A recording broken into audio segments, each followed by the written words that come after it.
Oi gente, tudo bem? Eu sou a Camila e hoje nós vamos conversar sobre o primeiro livro aqui do projeto Leitura da Década de 30.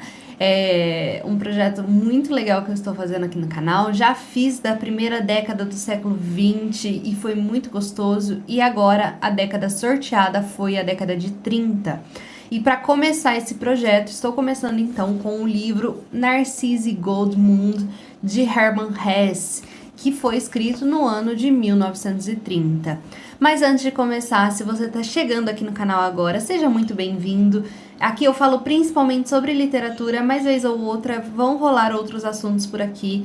E eu te convido a se inscrever, deixar seu like, seu comentário, compartilhar esse vídeo com seus amigos, assim você me ajuda muito com a divulgação e com o crescimento do canal. Na descrição do vídeo também eu sempre deixo link de compras na Amazon, e comprando por estes links vocês me ajudam com uma pequena comissão, então eu agradeço demais. Bom, hoje a gente vai falar então sobre Narcisse Goldmund, de Hermann Hesse. Hermann Hesse, um autor alemão que viveu ali entre os anos de 1877 a 1962, um escritor que chegou a ganhar o Prêmio Nobel de Literatura ali na década de 40. O Hermann Hesse nasceu na Alemanha, dentro de uma família muito cristã, muito devota, e com seus 14 anos ele foi para um seminário. Nessa época ele já escrevia algumas peças de teatro, alguns poemas, e nessa época também ele começou ali ter alguns sentimentos de rebeldia, de questionamento sobre a religião. Ele chegou inclusive a fugir do seminário e foi encontrado ali depois de um tempo, vagando pelos campos, totalmente atordoado. E vocês vão ver como que esse período da vida dele teve grande influência na história deste livro aqui.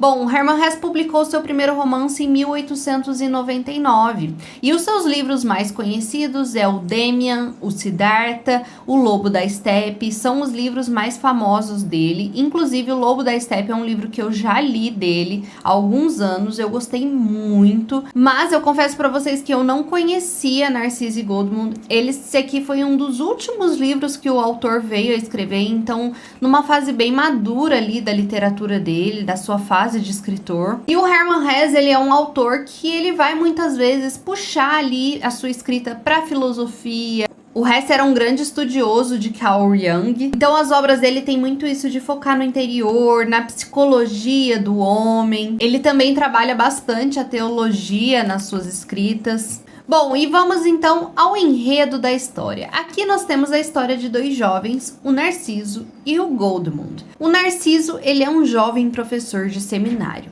O nosso cenário é a Alemanha medieval.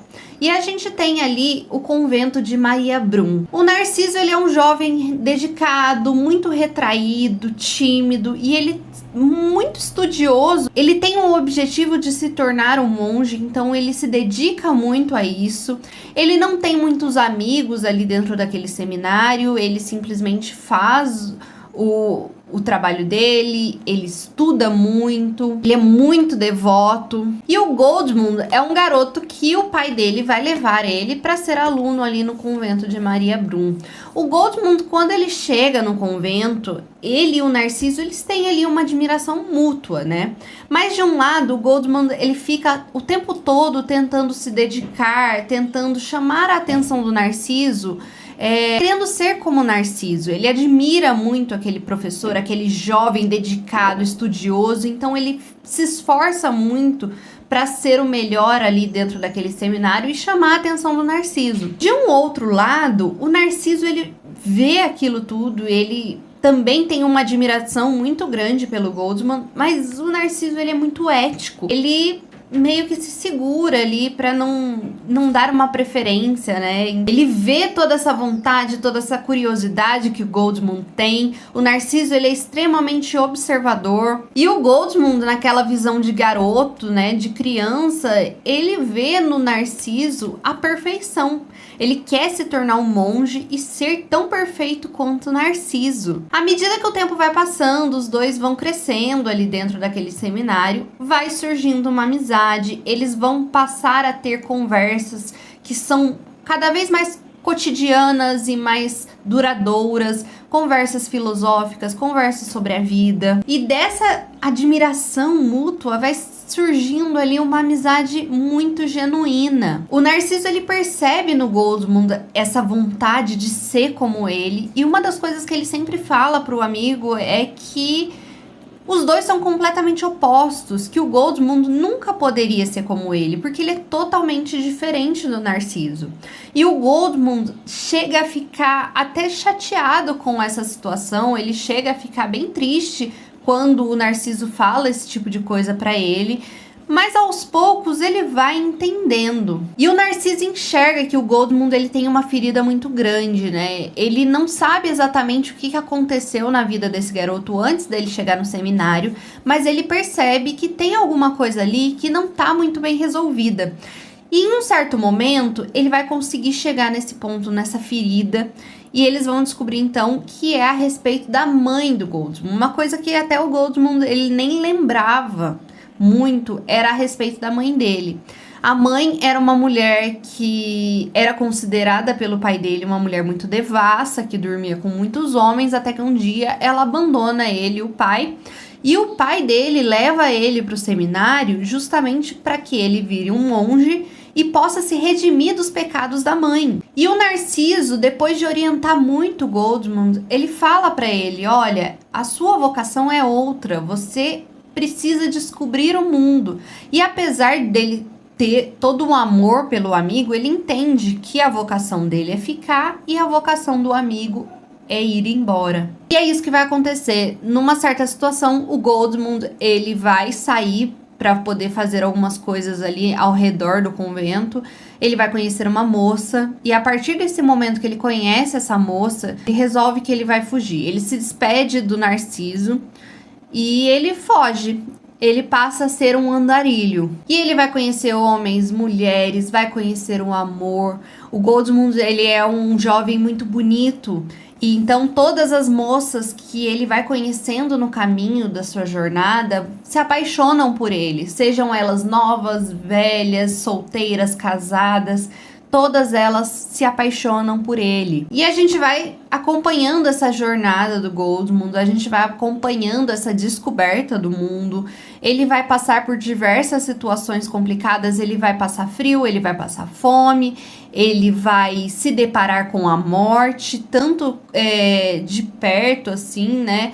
Como ele vai ver as injustiças do mundo. Então ele vai passar por um momento em que ele vai ver a peste matando diversas pessoas, ele vai ver judeus sendo mortos e assassinados, sendo acusados de serem os responsáveis pela peste. Ele vai se indignar com muitas dessas injustiças. Ao mesmo tempo também ele vai se ver em situações que ele vai cometer assassinato, ele vai cometer traições, injustiças. Ele vai conhecer também pessoas muito boas no meio do caminho. E aí vai chegar num momento em que ele chega numa cidadezinha, ele vai passar a noite em um convento nessa cidade e ele fica completamente iluminado e apaixonado por uma figura de uma Madonna que tem dentro dessa igreja. É uma figura esculpida em madeira de Maria, né, da mãe de Jesus, e ele fica completamente apaixonado por essa figura e questiona ali o padre, né, o paroco ali, quem foi que fez essa figura, porque ela transmite tanta energia, ela transmite tanto sentimento naquela imagem. E ele vai viajar até um vilarejo para conhecer, então, o artista que fez aquela obra, que é o mestre Nicolau. Quando ele chega lá nessa vila, né, a princípio o mestre Nicolau, ele é um artista bem recluso, assim, ele não gosta de dividir o trabalho dele, mas ele acaba aceitando o Goldmund como uma espécie de aprendiz. E o Goldmund vai passar alguns anos ali trabalhando com o mestre Nicolau, aprendendo as artes da escultura. Ele vai passar bastante tempo trabalhando em uma imagem, que é a imagem de o apóstolo João. E nessa imagem ele vai justamente fazer a figura de Narciso, porque apesar dos anos passarem, dele conhecer várias pessoas, ele nunca esqueceu o amigo Narciso, que ficou no convento de Maria Brum. E ao mesmo tempo que ele tá ali naquela vida de aprendiz, aprendendo e trabalhando com o mestre Nicolau, ele também tem uma vida mundana. Então ele vai pra noitadas, ele bebe muito, ele tem encontros com muitas mulheres. Quando ele termina de esculpir essa imagem do discípulo João e que ele finaliza aquele trabalho, que ele vê ali esculpido a figura de Narciso, ele percebe que ele tem um vazio dentro dele. Ele ficou muito tempo ali naquele mesmo lugar e ele sente falta daquela liberdade. O mestre Nicolau, ele vê naquele jovem um grande talento e ele chega inclusive a pedir para o garoto ficar. E ele oferece a mão da filha dele em casamento pro Goldmund, fala, olha, você pode ficar com o meu ateliê, você pode seguir os meus passos e casar com a minha filha. Só que o Goldmund, ele recusa essa proposta porque ele se vê necessitado de liberdade, ele precisa continuar as suas andanças, ele precisa voltar a ser um andarilho, e é isso que ele vai fazer. O mais bonito desse livro é que vai chegar um momento em que Narciso e Goldmund, por obra do destino, vão voltar a se reencontrar. Depois de muitos anos separados, depois de muitos anos vivendo vidas diferentes, isso porque o Goldmund, que teve ali diversas experiências diferentes ao redor do mundo, vai reencontrar o Narciso, que passou a vida inteira no convento. O Narciso, ele chega a se tornar então o responsável pelo convento de Maria Brum. Hoje ele é abade. E ainda que o tempo tenha passado, o amor dos dois, a amizade dos dois continua genuína, continua muito grande, muito sincera. E é um encontro que te arranca lágrimas. Eu confesso pra vocês que eu chorei no final desse livro. Eu não esperava que eu fosse gostar tanto dessa história quanto eu gostei. O livro, ele começa um pouco devagar, mas à medida que ele vai caminhando, é tanta coisa que vai acontecendo na vida do Goldmund, é tanta coisa que vai enchendo a sua cabeça, que você fica completamente fissurado pela leitura. Aqui o Hesse traz pra gente o dilema dos contrários. São os opostos que completam o mundo. Então a gente tem na figura do Narciso a ordem, a responsabilidade, enquanto a gente tem na figura do Goldmund a perversão, a irresponsabilidade, a desordem do mundo. Como eu disse pra vocês, tem uma coisa bem filosófica. O Hesse também traz aqui uma coisa da origem materna, da influência materna, né? Porque tudo começa quando Goldmund começa a ter consciência da própria mãe, do que aconteceu com a própria mãe. Quem foi essa mulher que simplesmente um dia foi embora e o abandonou? E durante toda a sua jornada, ele tenta entender a própria mãe. A grande mãe, a mãe de toda a humanidade, Eva, a mulher que pecou. E existe aqui no livro também uma grande insinuação de que Narciso seria homossexual, né? Existem algumas insinuações de que Narciso seria apaixonado pelo Goldmund. Mas como isso era completamente proibido, né?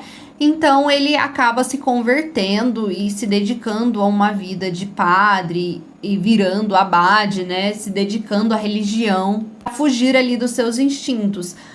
Ainda que, por outro lado, a gente vê que claramente o Goldmund é um homem heterossexual ali, ele tem claramente atrações por mulheres, mas ainda assim ele é completamente apaixonado pelo Narciso de uma forma fraternal. Tem um momento do livro também que o Narciso, ele chega a se questionar, será que Deus, que criou este mundo cheio de tantas imperfeições, não queria que o homem justamente vivesse tudo isso? Será que ele, que resolveu se dedicar a uma vida para Deus, para a ordem, não seria um covarde por não viver tudo aquilo que o mundo proporciona? Será que Deus não gostaria que todos os homens fossem como Goldmund e vivessem o mundo em todas as suas instâncias? Aprendessem com os erros e vissem e se indignassem com as injustiças? O autor consegue trazer pra gente vários questionamentos à medida que você vai lendo. É uma coisa muito bonita. O livro foi adaptado para o cinema, para uma versão alemã em 2020. É um filme muito legal, ele tá disponível no Prime Video, mas ele é bem distinto do livro. Então, ele vai por um caminho diferente. Ele explora muito mais essa questão do Narciso ser homossexual, coisa que aqui no livro é apenas um indício. No filme ele explora bem mais. No filme também a gente tem algumas mudanças, o final altera. Algumas histórias que tem aqui no livro não são colocadas no filme, até algumas histórias que são repassadas no filme também não existem no livro. Então ele é bem distinto, né? A adaptação foi bem livre, assim, para poder contar essa história. Mas ainda assim, é um filme muito legal. Bom, gente, este aqui é um livro incrível. Me surpreendeu demais.